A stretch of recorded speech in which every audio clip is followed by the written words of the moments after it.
I am Audrey Miller, 34 years old and the former executive of my family business. Being third generation in a company my grandfather built from nothing meant everything to me. For 12 years, I helped grow our business by 300%, using my MBA and innovative strategies to modernize operations while honoring our traditions. Then came that day in the boardroom when my father uttered the words that still echo in my mind, "Your brother deserves it." Just like that, everything I worked for was handed to Thomas. What followed was a collapse so rapid that even I couldn't have predicted it. Let me know in the comments where you're watching from. And if you want more stories about family betrayal and sweet karma, hit that like button and subscribe before we dive into how I rebuilt from ashes.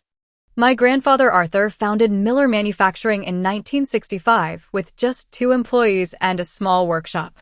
He built the business on 3 core values that he would repeat to anyone who would listen: integrity in every transaction, never cutting corners on hard work, and treating customers like family.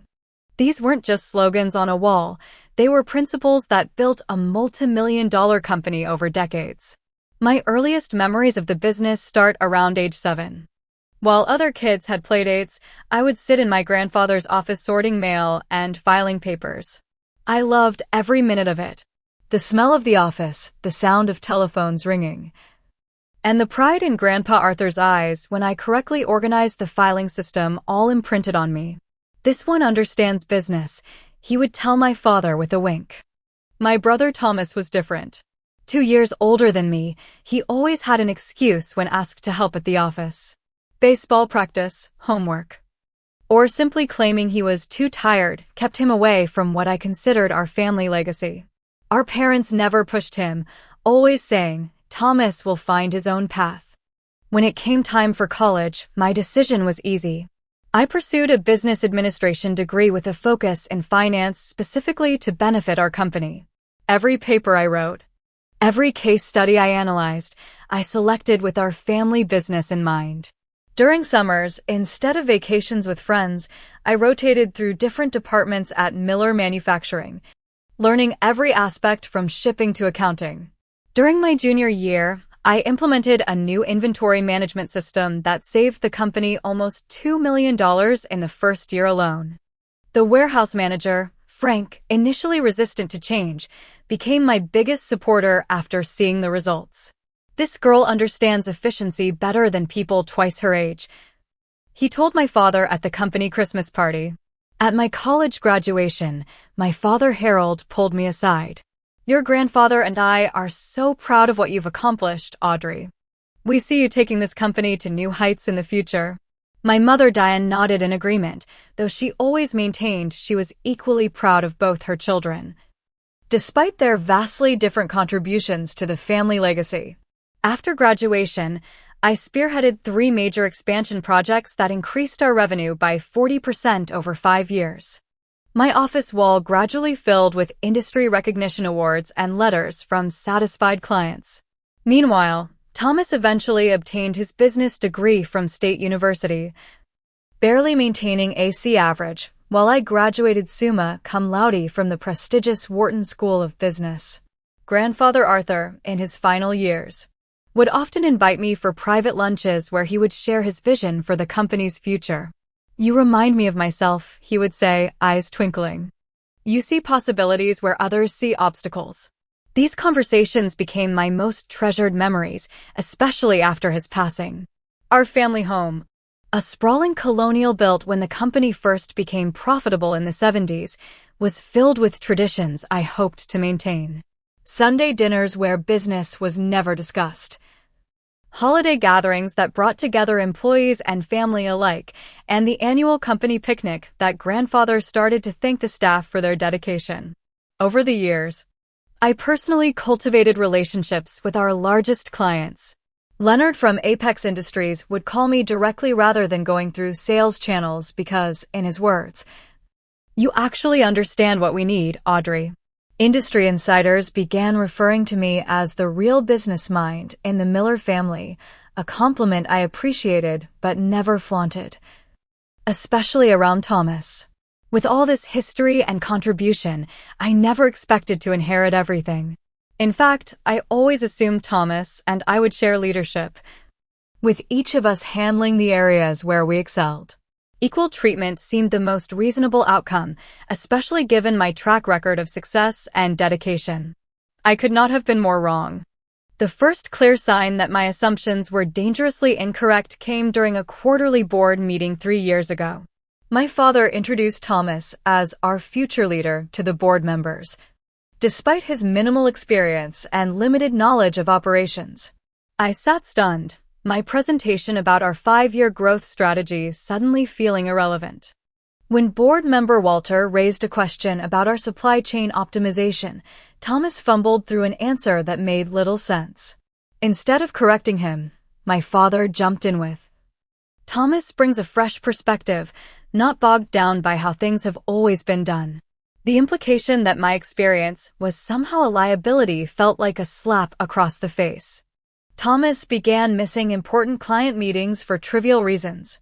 When Consolidated Partners, our second largest client, threatened to take their business elsewhere after Thomas failed to appear at a crucial contract renewal meeting, I stayed at the office until 2 in the morning preparing a detailed proposal that saved the relationship. The next day, my father congratulated Thomas on keeping Consolidated happy without mentioning my effort.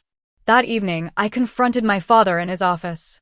"Dad, I worked through the night to fix Thomas's mistake. He was playing golf instead of meeting with Consolidated." My father barely looked up from his computer. "Everyone makes mistakes, Audrey. Thomas is still learning. Stop keeping score." The dismissal in his tone made it clear further discussion was unwelcome. Whenever I tried to discuss the apparent favoritism with my mother, she would quickly change the subject. "Did you hear about your cousin Jessica's new baby, or have you tried that new restaurant downtown?" became her standard deflections. At a family dinner celebrating our quarterly results, my father raised a toast to Thomas for the brilliant marketing campaign that increased our visibility. It was a campaign I had conceptualized, designed, and implemented with minimal input from Thomas. When I caught my mother's eye across the table, she quickly looked down at her plate. Thomas began casually dismissing company traditions my grandfather had established. The annual employee appreciation event, a 50-year tradition, was suddenly too expensive and outdated. The handwritten thank you notes to clients at year-end became form emails. Each change eroded what had made our company special. Meanwhile, my father approved a $60,000 renovation of Thomas's office, complete with custom furniture and artwork. The same week, my request for updated software for the design department was denied as not essential to operations. Shortly after, company funds were used to purchase a new luxury car for Thomas as a necessary business expense, while other executives, including myself, used their personal vehicles. I began to wonder if my gender played a role in my father's decisions, though he never explicitly said anything. His old-fashioned views occasionally surfaced in comments about women being too emotional for tough business decisions, or references to Thomas carrying on the family name through the business. Loyal employees who had been with us for decades began expressing confusion. Marta from accounting, who had watched me grow up, pulled me aside after a particularly difficult meeting. "Your grandfather would not approve of how you're being treated, Audrey. Everyone sees it, but no one knows what to say." Thomas hired his college friend Jason for a management position despite having no relevant experience. When I pointed out that we had several qualified internal candidates, my father said, "Thomas needs people around him that he trusts." The implication that our existing staff couldn't be trusted was both insulting and demoralizing. During a presentation to a major potential client, Thomas publicly contradicted my financial projections, creating confusion and ultimately costing us the contract. When I raised this with my father, he explained that Thomas needs confidence-building opportunities and suggested I should support him more actively. I began meticulously documenting my contributions and keeping copies of important decisions and correspondence. Something in my gut told me I might need evidence of my value someday, though I couldn't yet imagine why. For the first time, I began updating my resume and reaching out to contacts about potential opportunities elsewhere. The thought of leaving the family business felt like betrayal, but staying was becoming increasingly painful. The stress began affecting my health. Insomnia became my nightly companion, and constant anxiety about the company's future manifested in migraine headaches and weight loss. My friend Grace, who had known me since college, pointed out the changes. "You look exhausted, Audrey. This isn't right, what they're doing to you." Her outside perspective helped me see what I had been trying to ignore. I was being systematically pushed aside in the very company I had helped build, by the very people who should have valued me most. Grandfather Arthur passed away unexpectedly after a brief illness just after his 85th birthday. The funeral was a blur of faces and condolences. Thomas delivered a generic eulogy that could have applied to any successful businessman, while I sat in the front row, too devastated to speak. My grandfather had been my champion, my mentor, and, sometimes I felt, the only person who truly saw my worth. The reading of the will brought the first major shock. Grandfather had intended for equal shares of his holdings to go to Thomas and me, but had included a clause trusting my father's judgment about final distribution for the good of the family and business. That single clause would prove disastrous. Thomas wasted no time moving into grandfather's office, removing the vintage photographs of the original factory and the framed handwritten business plan. In their place went modern abstract art that grandfather would have hated. When I rescued a few personal items from the trash, Thomas remarked, "We need to move forward, not cling to the past." A company restructuring soon followed, giving Thomas control of our most profitable departments. My role was reduced to overseeing areas that had little impact on major decisions. When I questioned the logic, my father explained it as preparation for the future leadership transition.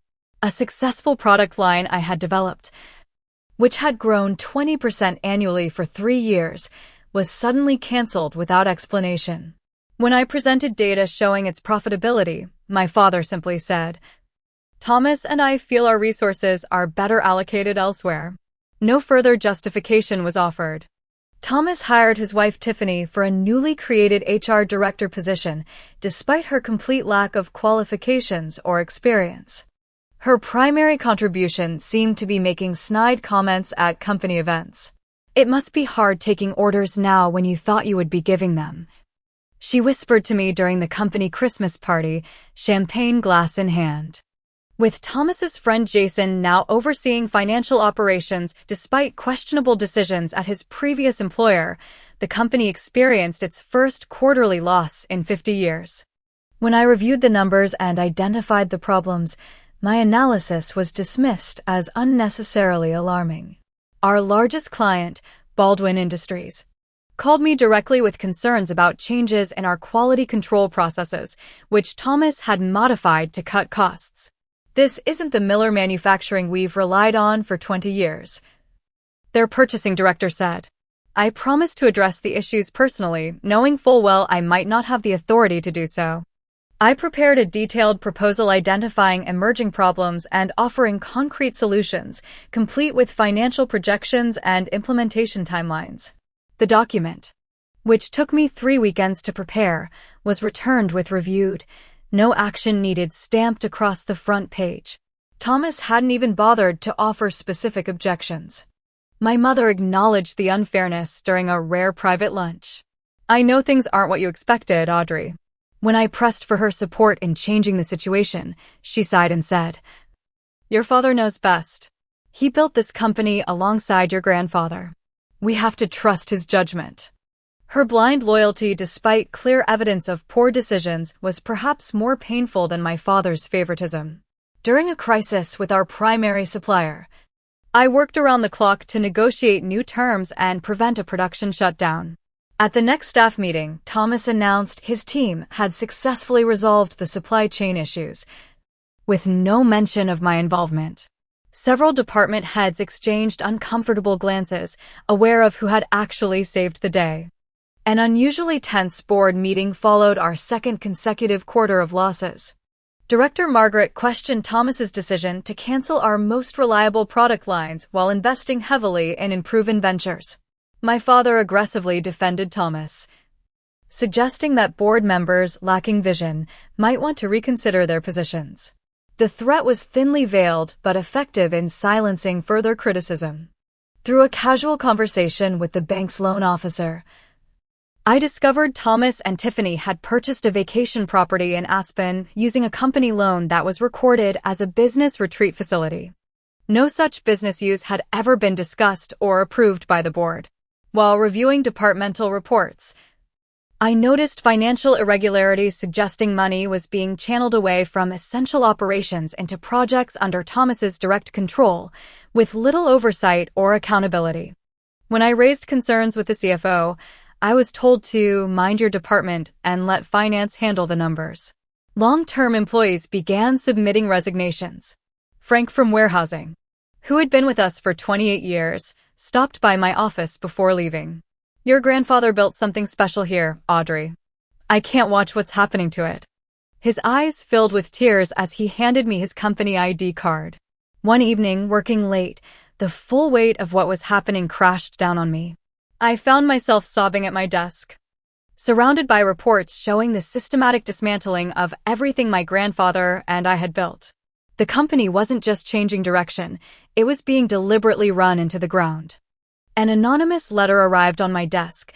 As a concerned board member, I feel you should know there are serious discussions about the company's viability under current leadership. Documentation of your contributions and alternatives proposed might become crucial soon.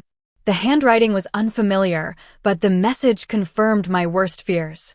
I began keeping a more detailed record of decisions made, alternatives proposed, and financial impacts. If things continued deteriorating, whistleblowing might become necessary to save what remained of the company and the jobs of people who had been loyal to us for decades. Family gatherings became increasingly tense. Thanksgiving dinner devolved into strained silence after Thomas announced plans to sell the original manufacturing facility where grandfather had started the business. Mother attempted to maintain a facade of normalcy, asking about dessert preferences while my father and brother discussed liquidating the company's heritage. When I raised legitimate concerns about cash flow problems, my mother would stare at her plate in uncomfortable silence. Later, she would call with transparent excuses about why she hadn't supported me. Your father was tired or it wasn't the right time became her mantras. Thomas's arrogance grew with each passing month. In meetings, he would interrupt experienced staff mid-sentence, dismissing decades of expertise with casual contempt. His typical response to any challenge became, "That's not how we do things anymore," as if the company's successful past was something to be ashamed of. Tiffany became increasingly bold in her hostility. At a company function, loud enough for nearby executives to hear, she remarked, "It must be clear to everyone by now which family member actually matters in this business." The stunned silence that followed spoke volumes about how far the company culture had fallen. The email arrived on a Tuesday morning, mandatory family meeting, Thursday, 3 p.m., main boardroom. Attendance non-negotiable. My father's terse style had become more pronounced as tensions within the company increased. Despite everything, a small part of me hoped this meeting might finally address the company's obvious decline and course-correct before it was too late. I spent Wednesday night preparing a detailed presentation outlining my contributions, the company's worrying financial trajectory, and a comprehensive recovery plan. If this was to be a frank discussion about the company's future, I would be ready with solutions rather than just complaints. When I arrived at the boardroom Thursday afternoon, the atmosphere felt unusually formal. Our family lawyer, Maxwell Porter, was present, his expression uncomfortably grim. Thomas and Tiffany sat together on one side of the table, while my father occupied the head position. My mother sat slightly apart, already looking tearful though nothing had yet been said. "Thank you all for coming," my father began, as if we had been given a choice. "As you know, Miller Manufacturing has been in our family for 3 generations. Today, we're making decisions that will secure its future for generations to come." The rehearsed quality of his speech suggested this outcome had been determined long before we entered the room. For nearly 20 minutes, he spoke about clear leadership and unified vision. Corporate platitudes that said everything and nothing. I noticed Maxwell checking his watch repeatedly, his discomfort visibly growing. Then came the words that would change everything. After careful consideration and consultation with our legal team, I've decided to transfer 100% of company shares to Thomas, effective immediately. The room seemed to tilt around me. 100%. Not a controlling interest, not a majority stake. Everything. Additionally, my father continued as if announcing lunch options rather than destroying my life's work. The family home and all associated family investments will transfer to Thomas as sole heir to ensure consolidated management of our family assets. I heard myself ask through the buzzing in my ears. Why? What have I done wrong? My father's response came without meeting my eyes. This isn't about wrong or right, Audrey. Thomas has shown himself to be the natural leader for this company's future. Your brother deserves it. Those 4 words. Your brother deserves it. No explanation of what specifically he deserved it for, or why I deserved nothing after years of dedication and measurable success. My mother dabbed at silent tears, but offered no defense on my behalf. Her complete failure to speak up in this moment of injustice would prove as painful as my father's decision in the months to come. Across the table, Thomas couldn't entirely suppress his smug smile. Don't worry, sis. There will always be a place for you in the company. The condescension in his voice made it clear what kind of place he envisioned: diminished, powerless, and dependent on his goodwill. Tiffany didn't even attempt to hide her satisfaction. We should discuss renovation plans for the house. That master bedroom has so much potential. She spoke as if I wasn't sitting right there, as if I hadn't grown up in that very bedroom. Maxwell cleared his throat uncomfortably. Harold, perhaps we should discuss a more equitable distribution. There are several options that could. The decision is final, my father interrupted. The papers are ready for signature. He slid a document across the table. A severance package that amounted to 6 months' salary. After 12 years of executive-level work and measurable company growth. This was my father's assessment of my value. I maintained a composed exterior despite feeling as though I might shatter into a million pieces. Years of business negotiations had taught me never to reveal devastation, even when ambushed. I see, was all I allowed myself to say. As my father signed paper after paper, formally transferring everything to Thomas, I watched 34 years of assumptions about family, fairness, and my future dissolve. This wasn't just about inheritance or money. My identity had been wrapped up in Miller manufacturing since childhood. My purpose, my daily work, my professional relationships, all were being signed away by the person who should have been my strongest advocate. Thomas immediately launched into his plans. First order of business will be updating our core policies. Grandfather's approach was successful in his time, but we need to modernize. The casual dismissal of principles that had built a successful company for decades was the final insult. I stood, smoothed my skirt, and walked toward the door with as much dignity as I could muster.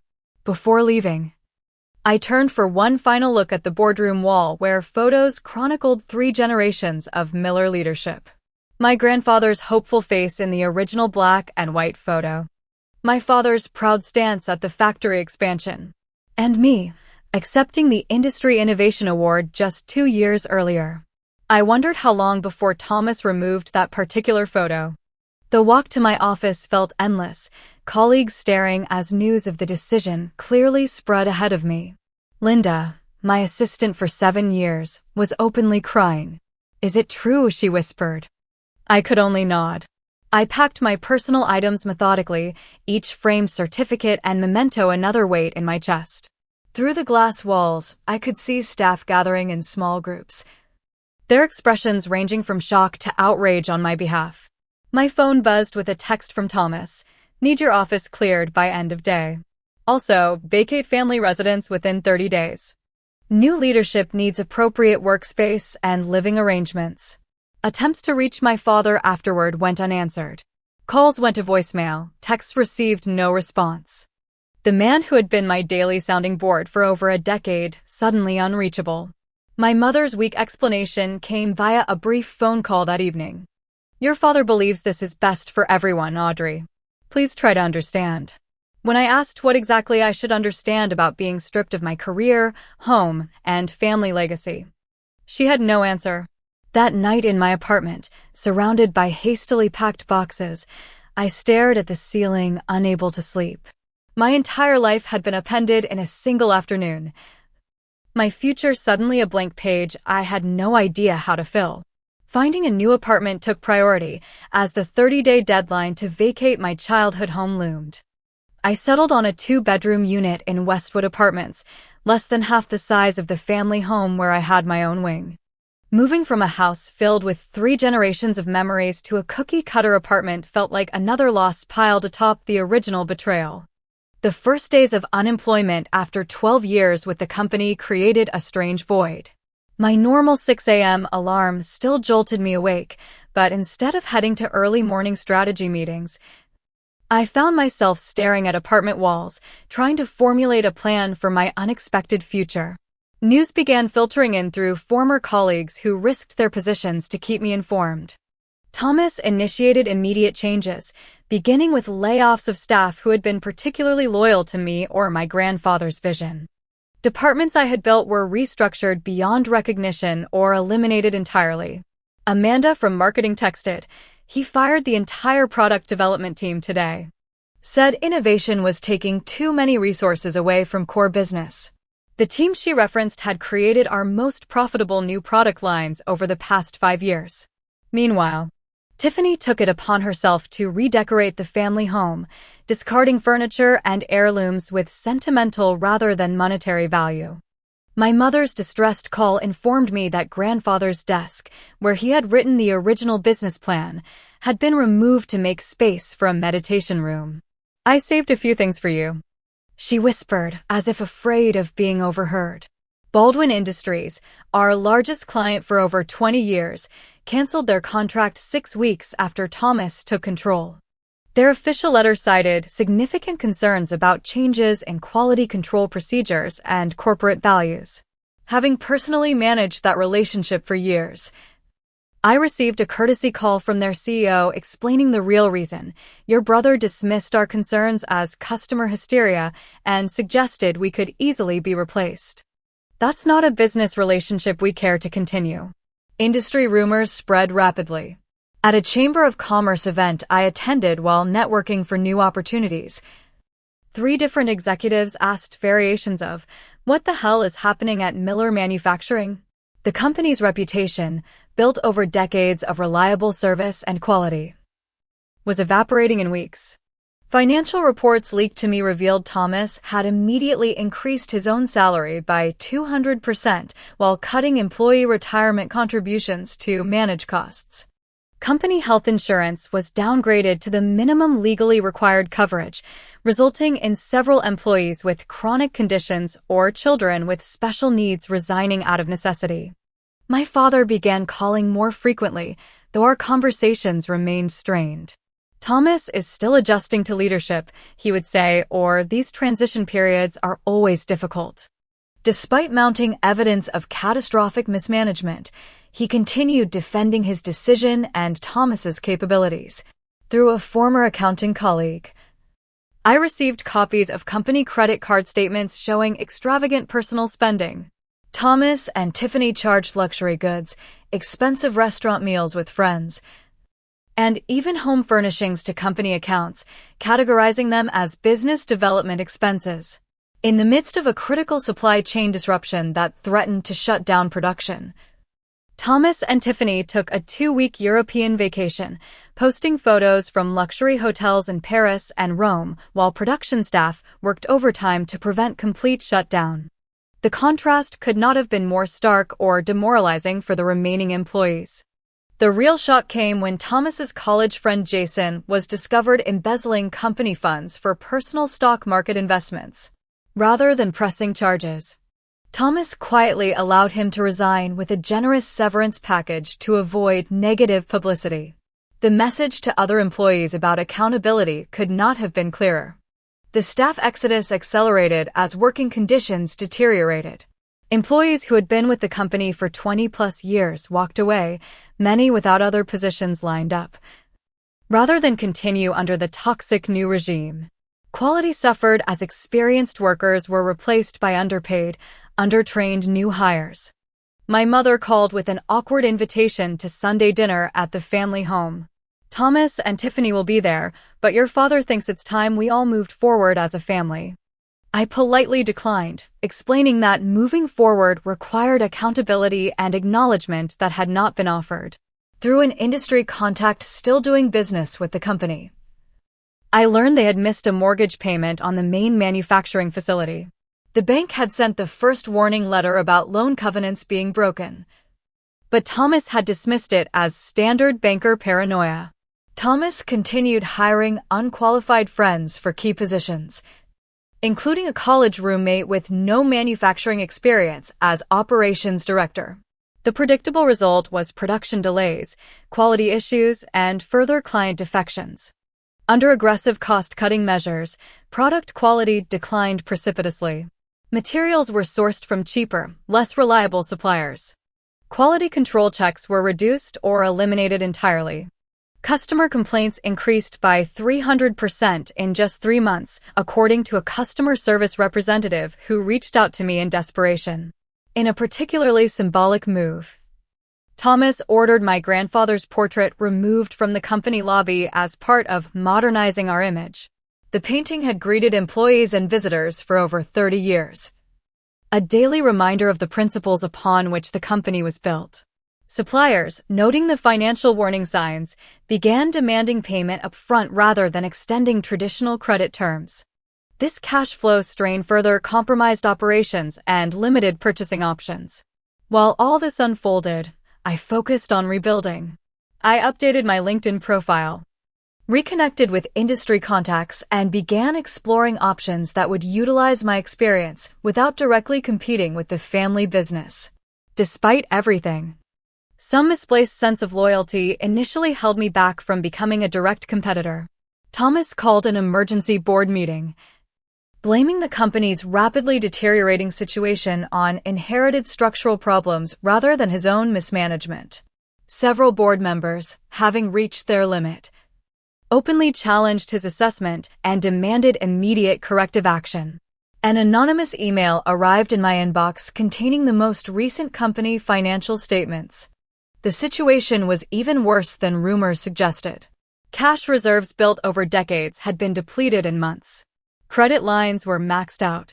Accounts payable had stretched to concerning levels. The company was running on fumes. The local business journal ran a story titled Miller Manufacturing, a case study in succession failure, detailing the company's rapid decline following leadership transition. Thomas gave a tone-deaf interview blaming market conditions and resistance to necessary modernization rather than acknowledging any management missteps. The family name, once associated with quality and integrity in business circles, now increasingly became shorthand for failure and mismanagement. At networking events, I began using my first name only to avoid immediate associations with the company's troubles. Bank representatives made an unscheduled visit to the company headquarters to discuss loan default concerns after 3 missed payments. According to my source in accounting, they left looking grim after reviewing the current books and Thomas's recovery plan. The final confirmation of just how bad things had become arrived unexpectedly in my mailbox. A copy of a utility shutoff notice for the family home, apparently delivered to my apartment by mistake due to my name still being on some accounts. Property tax delinquency notices followed, showing the family residence was now seriously in arrears. My mother's first hesitant text arrived shortly after. Thinking of you. How are you doing? The casual nature of the message, as if we were merely catching up after a minor disagreement rather than addressing a family schism of her and my father's making, was almost comical. In just 3 months, Thomas had managed to undo decades of careful business building. The company that had once been the pride of our family and community now teetered on the edge of bankruptcy, taking with it the livelihoods of hundreds of employees and the legacy my grandfather had sacrificed to build. The text from my mother arrived at 6 a.m. on a Tuesday. Mortgages due. We don't know what to do. No greeting, no context needed. The financial house of cards Thomas had built was collapsing around them. My reply was brief but pointed. Ask your heir. The phone rang immediately, but I let it go to voicemail. My father's voice, lacking its usual confidence, filled my apartment. Audrey, the situation is more complicated than we expected. Thomas has made some miscalculations. We should talk about options for the company and the house. Miscalculations. Such a mild word for the systematic destruction of a 3-generation family business. I deleted the message without responding. That same morning, I met with Eleanor Jenkins, a respected industry veteran who had reached out after hearing about my departure from Miller Manufacturing. Over coffee, she proposed something unexpected. A partnership to create a new company focused on the high-quality, customer service-oriented approach that had made Miller successful before Thomas took over. The market has a gap now, Eleanor explained. Your family's former clients are looking for what they used to get from Miller. They trusted you personally, Audrey. That trust could be the foundation of something new. Together, we developed a business plan focusing specifically on clients who had been neglected under Thomas's leadership. Our strategy deliberately specialized in the exact service area Thomas had cut to save money, recognizing that his short-sighted decision had created an opportunity for us. With Eleanor's industry reputation and my operational experience, we secured a small business loan, significantly less than what I once controlled at Miller, but enough to establish a foundation. The loan officer, who had worked with Miller Manufacturing for years, barely hid his satisfaction in helping fund the new venture. We rented modest office space in the same business district, our sign visible from the Miller Manufacturing headquarters. The location was practical for reaching our target clients, but I would be lying if I said there wasn't some satisfaction in that particular detail. As word spread about our new company, former Miller employees began reaching out. Thomas's continuing layoffs and toxic management created a pool of experienced, motivated professionals eager to join an organization that valued their expertise. We hired selectively, building a team that shared our commitment to quality and proper business ethics. Thomas's angry phone call came predictably once he learned about my new venture. You're stealing our employees and trying to sabotage us. After everything the family gave you? This is how you show loyalty. The family gave me nothing, Thomas. Everything I had, I earned. I replied calmly. And I'm not stealing anyone. Your people are leaving because of how you treat them. I ended the call before he could respond, his sputtering rage cut off mid-sentence. My father's surprise visit to my apartment showed the first cracks in his previously unshakable confidence in Thomas. Lines I hadn't noticed before were etched around his eyes and mouth. Things at the company are challenging right now, he admitted, standing awkwardly in my living room, refusing my offer to sit. Thomas is dealing with some unexpected complications. There was nothing unexpected about this, Dad.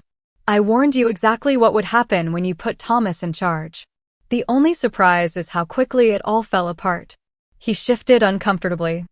We might need your help sorting things out. Maybe you could consult temporarily, help get systems back on track. The audacity was breathtaking. I'm building my own company now.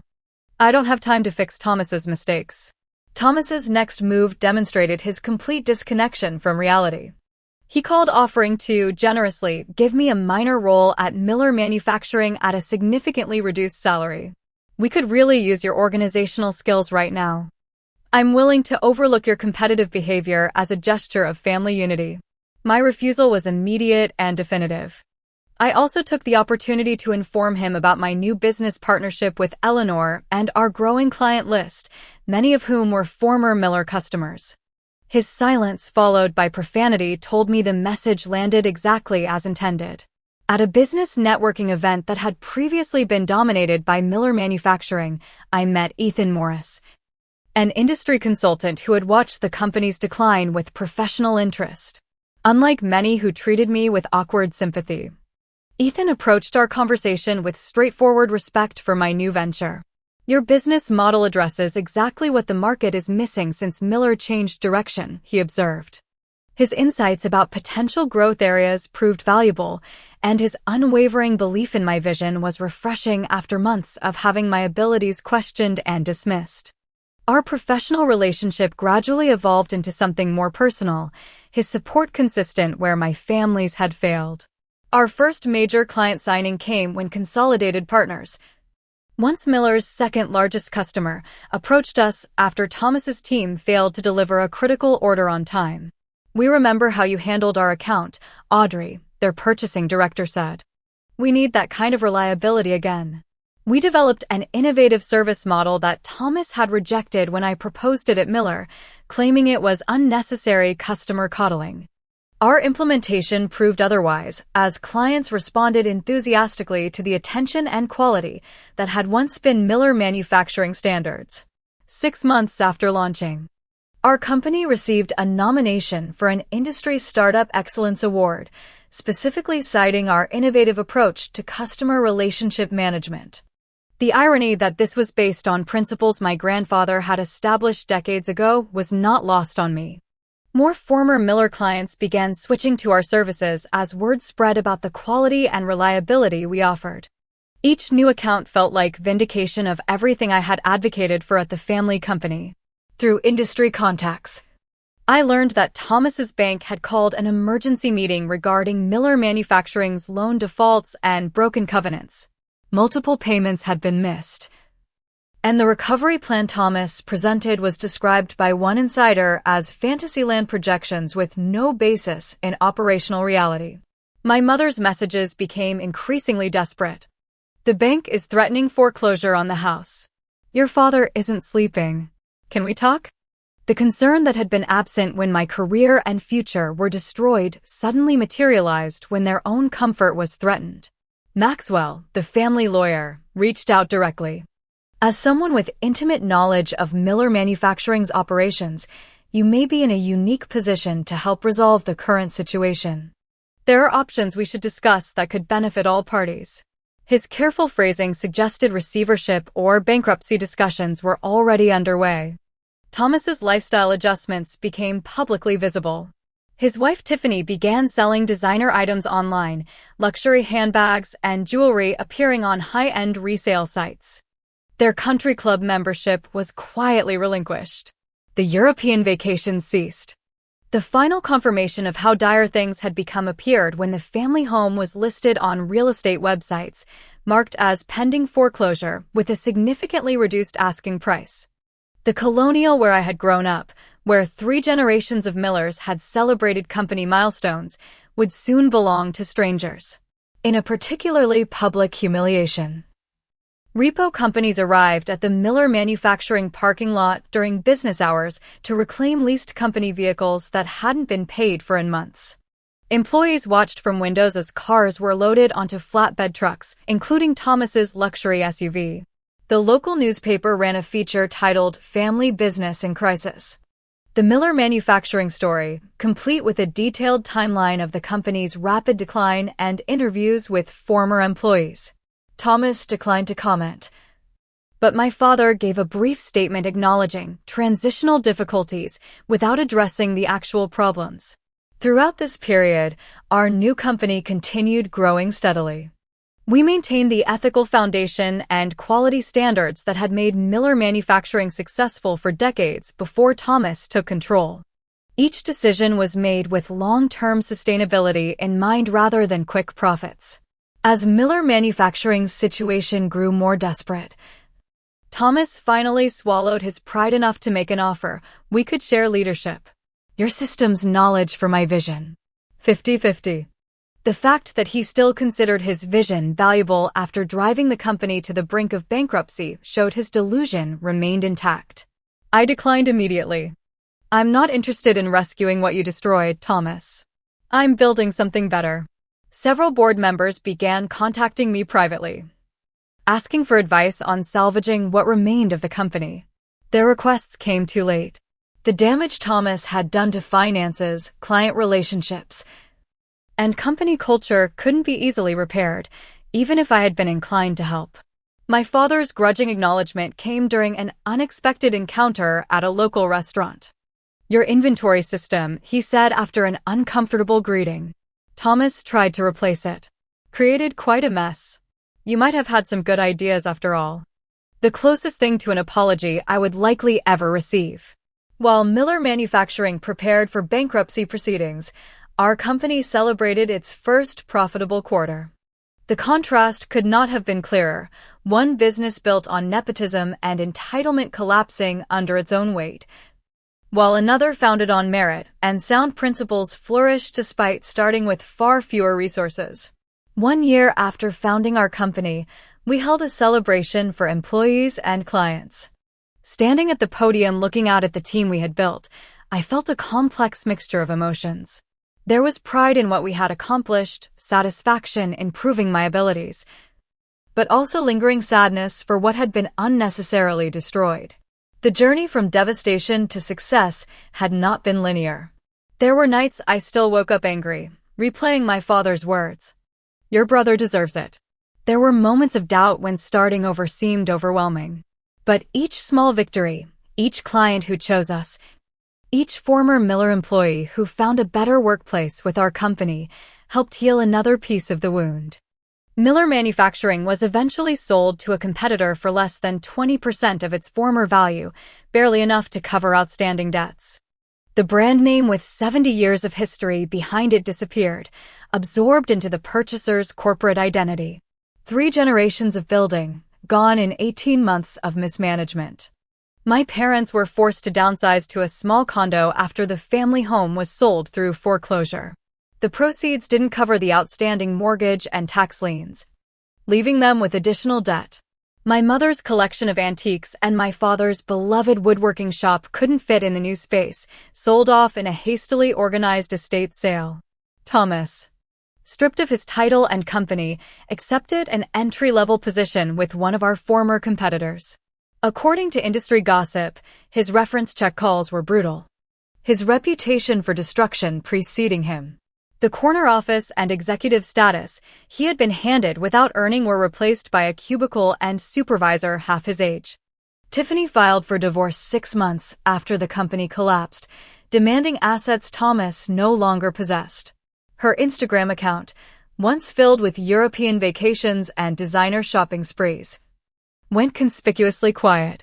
A handwritten letter arrived from my father, the formality of the gesture matching his traditional nature. "I made a terrible mistake in judgment," he wrote. "Your grandfather would be deeply disappointed in my decisions. The values he built this family on were discarded when I chose the easier path over the right one. This acknowledgement comes too late to save what was lost, but perhaps not too late for you to know that I recognize the injustice done to you." My mother's tearful phone call followed. "We miss you, Audrey. The family isn't whole without you. Is there any way we could start rebuilding what was broken?" Her desire for reconciliation seemed genuine, though complicated by her silence when it would have mattered most. Our company continued growing, now employing 30 people, including many former Miller Manufacturing staff who brought valuable institutional knowledge and shared commitment to quality.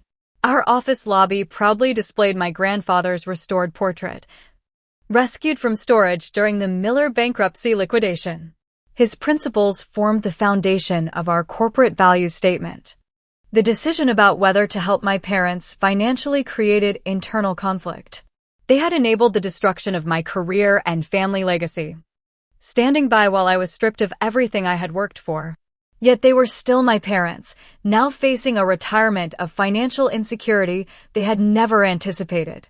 Processing these complex feelings required professional help. Weekly therapy sessions helped me work through the family trauma and rebuild my sense of self-worth separate from the family business. "Your value was never determined by their recognition of it," my therapist reminded me during particularly difficult sessions. My relationship with Ethan deepened throughout this period. Unlike my family, he saw my abilities clearly and supported my vision without reservation. Having someone who believed in me unconditionally helped heal the wounds of betrayal and rejection. Eleanor became more than just a business partner. She became a mentor and friend. Her industry experience complemented my operational knowledge, but her perspective on navigating difficult personal situations while maintaining professional standards proved equally valuable. Industry recognition came in the form of leadership awards and business publication features highlighting our ethical approach and rapid growth. Several articles explicitly contrasted our success with Miller Manufacturing's collapse, using the parallel stories as a case study in leadership principles. Through rebuilding, I gained deeper understanding of my grandfather's true values. While the company bearing his name was gone, his principles lived on in how we operated our business. Quality without compromise. Relationships built on trust. Treating employees with respect. These weren't just business strategies, they were character foundations. The greatest wisdom came in recognizing that success built on integrity is the most powerful response to betrayal. While Thomas and my father had destroyed a legacy through entitlement and poor judgment, I had built something new through merit and principled leadership. I learned that building rather than destroying, even when deeply hurt, ultimately brings more satisfaction. The temptation to celebrate my family's downfall was real, but creating sustainable success proved far more rewarding than any momentary vindication. The most valuable lesson was understanding that self-worth cannot be tied to others' validation or inheritance. What was taken from me was never what made me capable or valuable. Those qualities remained intact regardless of my father's judgment or Thomas's entitlement. This adversity created stronger character and determination than comfort ever could have. Being forced to rebuild from nothing eliminated any possibility of coasting on family connection or inheritance. Every success was earned through genuine ability and effort. As for family reconciliation, I chose limited, careful rebuilding on my own terms. Monthly dinners with my parents, birthday calls, and holiday gatherings. The relationship would never return to what it had been, but perhaps something healthier could take its place, with clearer boundaries and more honest communication. Looking toward the future, I focused on creating a meaningful legacy based on values and merit rather than family name alone. Our company's success would be measured not just in profit, but in positive impact on employees, clients, and community. The brother who deserved it all ended up with nothing, while I built something more valuable than what had been taken away. Not because of inheritance or entitlement, but because of ability, integrity, and perseverance. Perhaps that's the most satisfying ending to this story. Have you ever experienced betrayal from those who should have been your biggest supporters? How did you rebuild afterward? Let me know in the comments below, and if this story resonated with you, please like, subscribe, and share with others who might need to hear that setbacks don't define your future, your response to them does. Thank you for joining me on this journey from devastation to triumph, and remember, sometimes losing everything is just the beginning of building something better.